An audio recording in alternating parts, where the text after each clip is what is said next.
Ladies and gentlemen, boys and girls, we're back with another part of The Lady's Choice. Part 2 with our Guy Blake story. I'm glad I can sit down and record something and make a video. I think I'm going to also do a Let's Watch tonight. I probably should live stream it. I think that would be good. I haven't done a live stream in a while. I've just sort of been recording it with some program. Hopefully my fan isn't too loud. It's one of those quiet fans, but it's like blowing right at me, and it's hot. But I have my door closed, so that's probably not gonna help. The sun will go down soon, so that's good. We've had weird weather. Anyways, let's continue. Let's load our game. I ended it on a weird part. I understand that. That's basically that was because it was people were going to bed. I didn't want to be too loud. Also, too, I feel like it was a good introduction to this part. So let's continue going. If you guys remember, just a quick recap, part 1, which I uploaded yesterday. Or was that today? What day is it? Oh yeah, yesterday. Was we met Lady Huntington's son, which is the old lady we don't like, and her son has a thing for us, which he's really creepy, and he's never smiled in his life. So I assuming the next thing to happen at this little dinner party thing is we're gonna meet Guy Blake, and hopefully that goes really well. I want to leave because this guy has his eyes for me that the son. We don't know his first name, so I don't know what else to call him besides Creeper. Anyways, let's read on. The atmosphere is once again much more cheery with loud chatting and bouts of laughter. Look there! Arabella gestures to the crowd, and I just notice a flash of a bright red uniform. It is Captain Blake, pulling himself far out of the crowd as he seems to be able to, a stiff, uneasy tension on his face. We need to loosen him up. I mean, I think I can relate to Guy Blake. Has anyone been in like a public situation and I feel like Guy Blake has agoraphobia, or however you say it, agoraphobia. I had a friend who had that. He's much better now. It's terrible. It's like it's a anxiety and fear, like in public settings, like social settings, and I think Guy Blake has that. But I think back in the day, you don't really have a lot of names for these things. It's just people notice that you're a nervous person and stuff like that. So anyway, Arabella says the poor man looks as though he hopes the wall will swallow him up. Oh gosh. Indeed, he does not look comfortable in the crowd. We should take him out and look at the stars. I mean, look at the stars out the window. It's kind of a bummer all those plants are covering the windows. I want to look at those stars. Maybe he just does not know the company. It's possible. Also, the guy could have PTSD. I mean, if he's actually seen battle and whatnot. So, yeah. I mean, this guy's probably really just, I don't know, shy. She moves towards the man before I can reply, and I follow her towards him.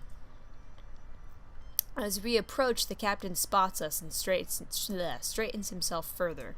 We draw to a stop in front of him as he bows deeply. Good evening, ladies.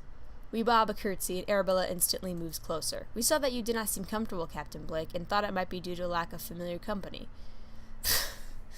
That's a way to put it. You just go, we noticed you weren't comfortable. All you can do is be like, I mean, I feel like she could have said that a different way, because it's like pointing out, like, oh yeah, we know that you're nervous as Smythe, so, like, you're nervous as shite, so, like, you don't say that. It is only the abundance of so much company that makes me unsteady, I can assure you. I think, yeah, it's possible he knows all these people. It's just so many at once. I myself, it's like, taking on so many people at once, even if you know them, it's kind of hard. It's easier just to have like one or two people. It can be a lot with like, I don't even know how many people are here. I give a smile as his gaze shifts to meet mine. And you have not any friends with you this evening? Isn't Foxley his friend? I mean, she even said, like, Foxley will bring his captain friend. And then we were like, oh, Guy Blake or Captain Blake. Like, Foxley's his friend, I think. Maybe they're not that close, but Arabella glances about the immediate vicinity. No other officers? Even Blake cannot hold back a small smile at her obvious inquiries. Foxley. The man shouts to the crowd, catching the attention of the tall Colonel mixed with other officers nearby. Oh, I should have known. It was like she's trying to find Foxley. I don't know why I didn't think of that before. She's trying to find Foxley. She's like, where's Foxley? I thought you were friends with my eye candy, my crush. Van shouts to the crowd, catching the attention of the tall Colonel mixed with the other officers nearby. I might have already read that. I'm sorry. Arabella's face lights into a wide smile, and the Colonel quickly strides over upon seeing her. Lady Ashburn, I mean Arabella. She almost vibrates with excitement at his correction to using her first name. Miss Smythe. We exchange formalities. What a delight to see you here. You as well, Colonel. I began to worry we would not see you. I had the same concern, did I not, Blake? It is true, he has spoken most of the evening about your absence. Oh. The man clears his throat, his cheeks burning red. Well, come now, Colonel, let us fetch a drink. We spent like 5 minutes with him, and you're like, oh, he's talked much of the evening about how you've been disappeared, because, oh, I get it, Arabella and Foxley are both like these, ditchers. They just ditch people. Like, Rose, Arabella ditches Rose, like, her first ball back in society, and then you have Foxley ditching his captain friend. Like, what the heck, y'all? What the heck? Arabella curls her arm into the Colonel's, his flustered mass of words, growing even more so at her touch. The two slowly disappear into the crowd. I stand beside the captain, a silence radiating between us, his stiff tension once again returned.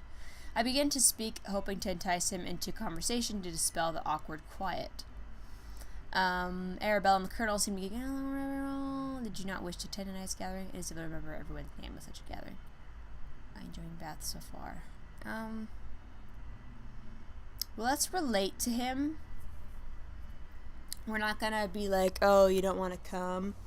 We're gonna say it's difficult to remember everyone's names.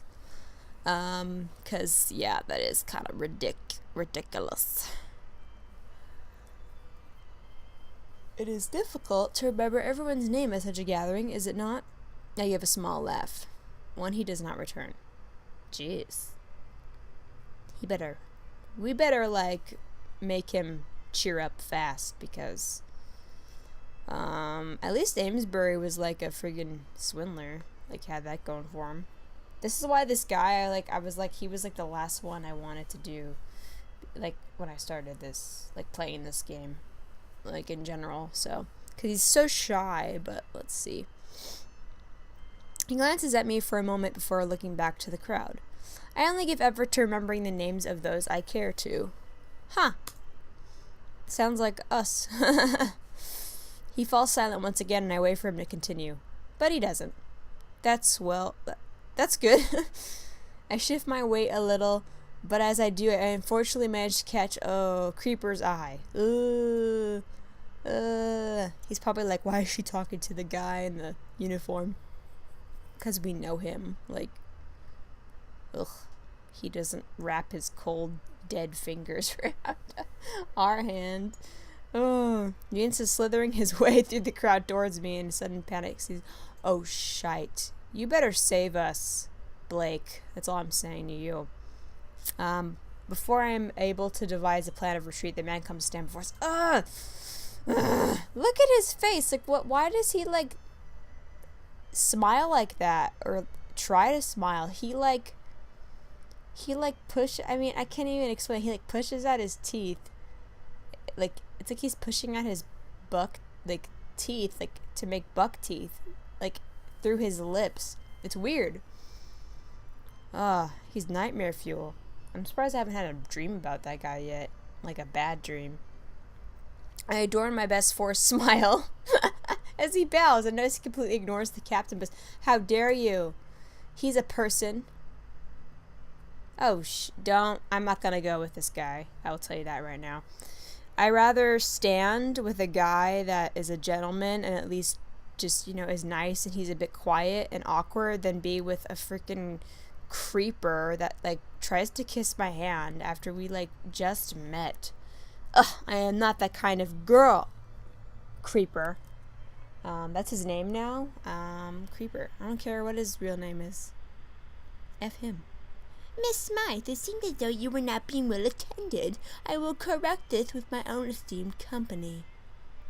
Who said I wanted to be accompanied by you?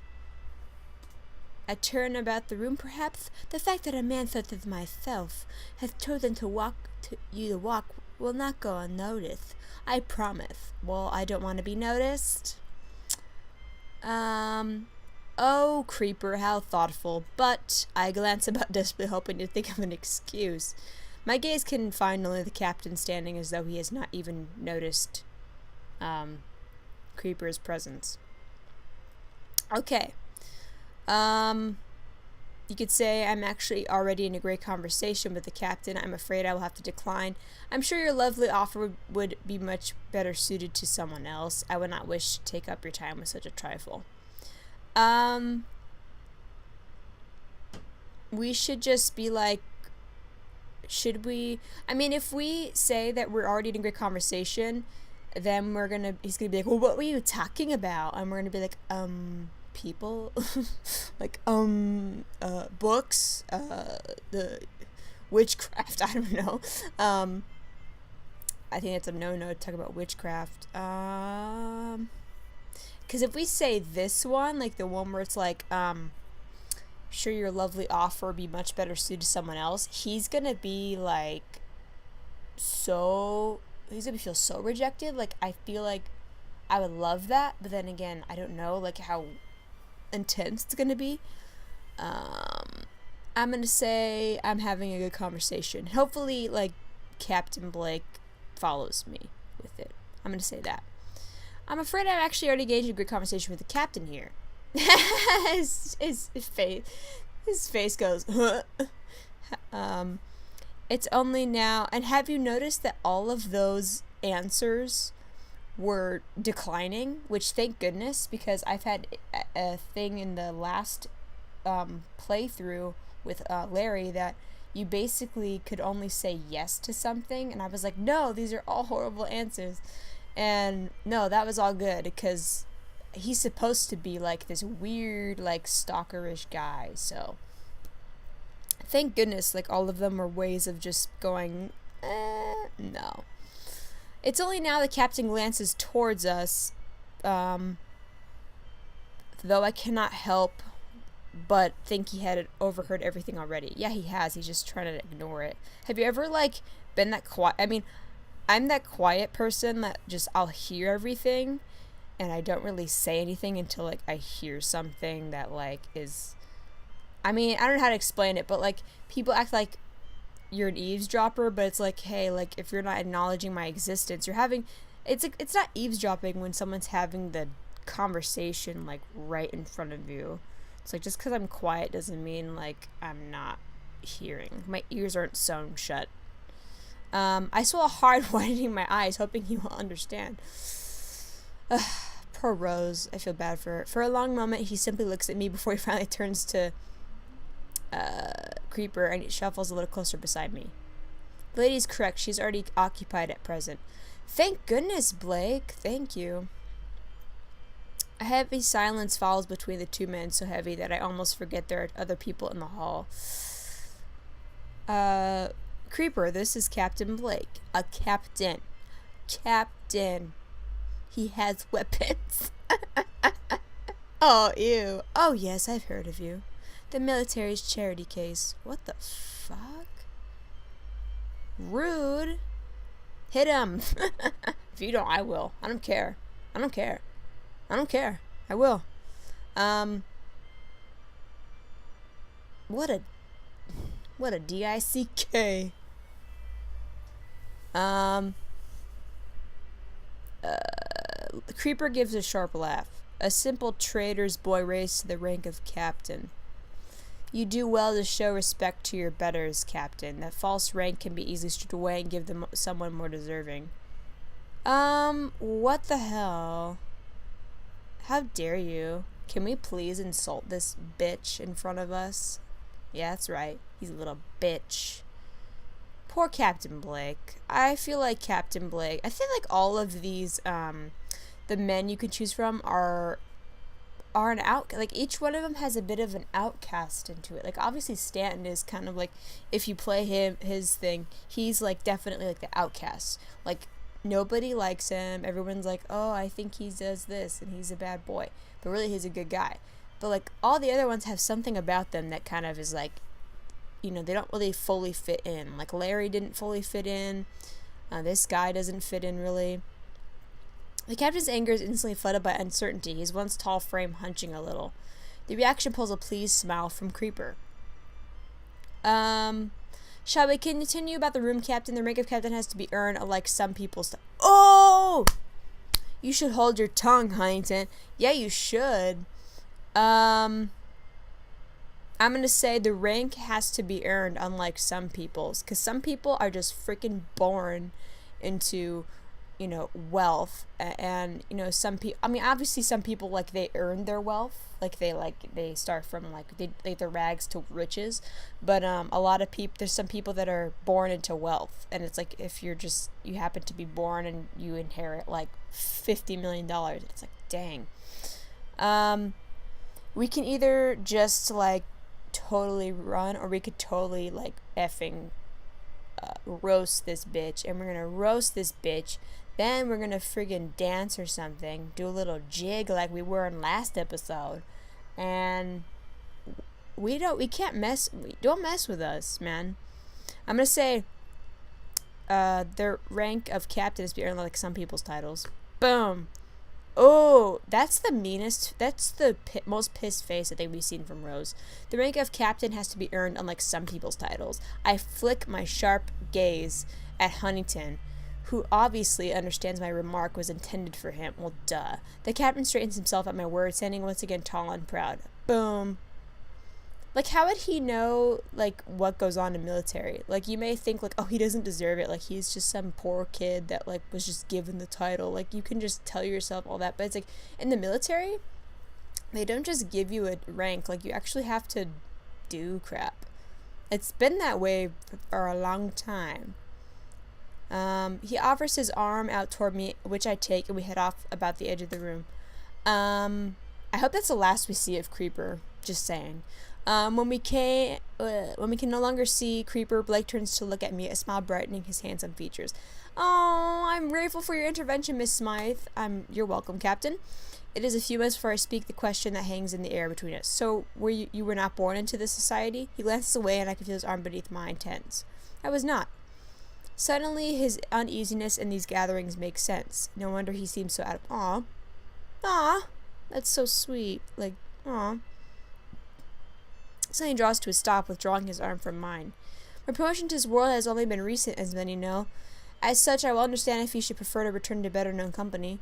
Aw, I want to remain here. Yeah, don't be silly, Cat. I want to remain here with you. I was decided to come based on my decision, not what they may think. If your company is such a bore, I prefer making new friends. Maybe you're right, but it would be a shame. I'm going to say I'm happy to remain here with you because you're a Captain Blake. These are just rich, snobby, idiotic people who hate on cool people like me and like you and are jelly because we're captains and freaking professional third wheels. If you want to watch there's actually a part called Professional Third Wheel in the first playthrough. They just hating on us because we're professional third wheels. We're picnic escape artists. We survived being swindled. We're rebels. We also trash talk old ladies who are freaking hypocrites, calling us old. She needs to look in the mirror. I mean, come on, we're Rose Smythe. We're rebels. They're just jealous. Jealous! Don't be silly, Captain. I am more than happy to remain here with you. His brows arch in a surprised Mountford gives a genuine smile. Aw, that is somewhat unexpected, but most pleasing to hear. See, all these guys, they just have a way of making it to your heart. Like, they're just so sweet. You should not always expect to hear the worst, Captain. Aw, experience has warned me otherwise. Aw. Sorry. That means my laundry is done washing, but it can wait. Yeah, I'll put it in the dryer after I finish this parte. I don't know how long this part will be, but if it's kind of short, like under 30 minutes, I'll just do another one. No big deal. But I am most glad to be surprised on this occasion. We smile at each other, and for a long moment I find I cannot look away from his gaze. How sweet. The attention makes my skin heat, and I flinch as a loud giggling erupts near us. I glance to the side to find Arabella and the Colonel making their way towards us, both of them laughing and smiling. I thank you again for your intervention with Creeper Lord. The captain's words draw my attention back to him, although he speaks them in a hushed manner. As I thank you for your help with him also, let us hope it is all we shall hear from the man. Yes, we would be blessed if we would not hear from that man anymore. You said it, Rose. They just know I play this game. Like, they get it. They get me. This game gets me. Our mutual gratitude is cut short as the laughing couple finally arrive beside us. Ah, Rose, you don't believe the conversation we just had. From what I could tell, it must have been a most amusing one. Indeed it was. Arabella is a most delightful companion, for talking and conversing. She's a most wonderful speaker. She does like to talk. You flatter me too much, Colonel. Her foxly fellow. The rather obvious flirtations passing between the pair is nearly enough to make me blush. Foxley snaps himself from staring at Arabella, turning to his fellow officer with a smile. And what of you, Blake? I noticed you actually involved yourself this evening. Is that... The captain glanced off to the side, obviously a little uncertain of his friend's teasing. I do enjoy these events too, Foxley. Well, you could have fooled me. I assume the officers will be attending most of the events this season. A frown settles on Foxley's brow. I'm afraid the regiment will be leaving tomorrow. You must be jesting with us, Colonel. She's gonna cry. Oh my gosh. Poor Arabella. I wish it were so, but there are no suitable lodgings for our unit to remain. Surely there must be big enough accommodation somewhere in town. We had hoped there would be, but the season is very busy. A sombre quiet falls over the group, and I can't help the pang of disappointment that settles in my stomach. Even more so when I glance to the side to meet Blake's eyes, the same expression upon his face. Just means we'll have to make the most of tonight's good company. We shall all just make out. Double date, y'all. Let's go and get some candy in the yellow paper cases. Wrapped in the yellow paper cases, and get some cheese at the cheese ale. Yeah. Get a new hat. I don't know. I want a new hat. His words cut through our gaze, and I glance away, my skin suddenly a little heated. You're quite right, Colonel. He smiles brightly over the group before offering an arm to Arabella and leading her away. Shall we? We shall. My brows curve in surprise as he holds an arm out toward me. I smile warmly, wrap my hand around his arm, the material of his uniform soft against my skin, and then we flipped off the creeper as we were walking out of the room. Could you imagine? Oh, I would. Do it, Rose. Do it. You don't have to be a lady. It's okay. Just do it. For a moment, I think I see him swallow hard. But he clears his throat and leads me on towards where Arabella and the Colonel disappeared. The rest of the evening passes much quicker than any of us would like. We spend the whole time in each other's company, even Captain Blake beginning to smile more often and join in. Aw. Oh, gosh. He's jelly. Because we like a captain, not some creeper. Creeper passes the group a few times, eyeing me closely, and though I do my best to ignore him, he continues to try and catch my attention. Ugh. Restraining order. Ahora. Now. When the night draws to a close, Blake and Foxley offer to escort us home. Ooh, I love the hats. Nice. Looks good on Blake, it looks good on Foxley. I love it. With our laughter echoing around us as we walk, we finally draw to a stop outside of the house. Must your regiment truly leave, Colonel? Aw. I'm afraid so, as much as I would wish it otherwise. They fall quiet, gazing at each other for a long moment.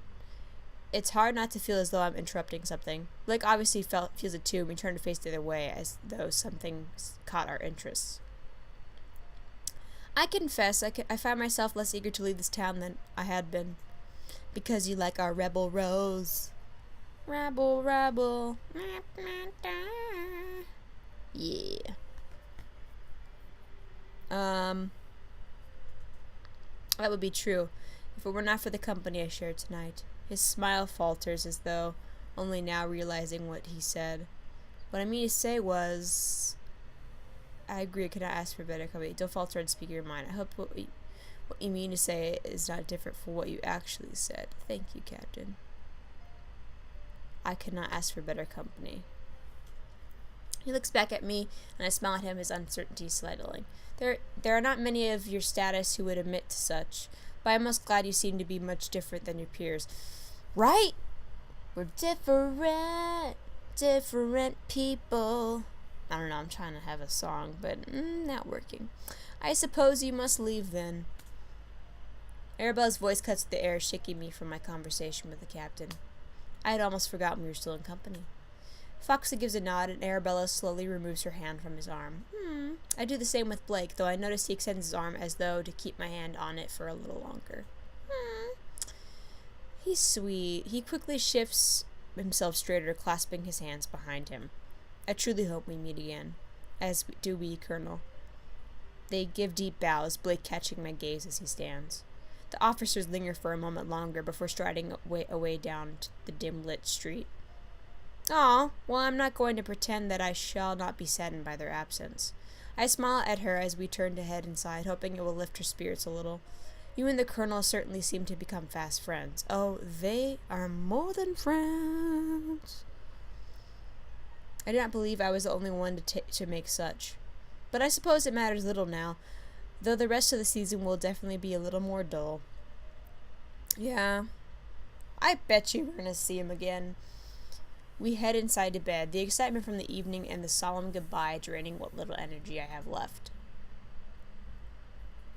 We're going to end it, I think, a bit after we find out what Arabella's going to talk about, because there seems to be news. The next morning, as I am sat at my dressing table with a maid skillfully curling my hair. Skillfully? We'll have to get this maid if she's a hairstylist too. I hope you pay her like triple, like what a regular maid makes. Jeez. Knowing Rose, since I'm Rose, I'm gonna say that she gets paid like triple, for doing that, because our hair is so good. Like, it's so good. Arabella bursts into my room. Oh, I think the war's over, right?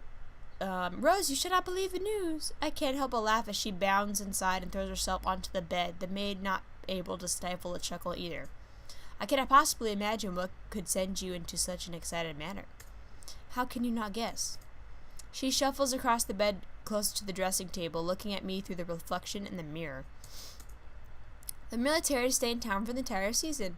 Ow! Ow! I thought the war was over. Sorry. This news makes me turn on my seat to face her. Truly? But I thought they didn't have a place to stay large enough for the whole regiment. Apparently they were offered lodgings by Lady Steer, as she is heading back to her country estate. And do you know which officers stayed in Bath? I know that 2 of them are ones we already have acquaintance with. Ooh. Meaning the ones we have eyes for.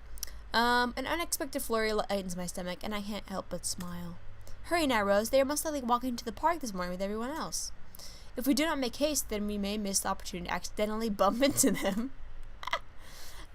Okay, so I guess the next part will be in the park, and we're gonna be like, I was just on my morning walk, and Foxley and Blake, you guys, what are the odds?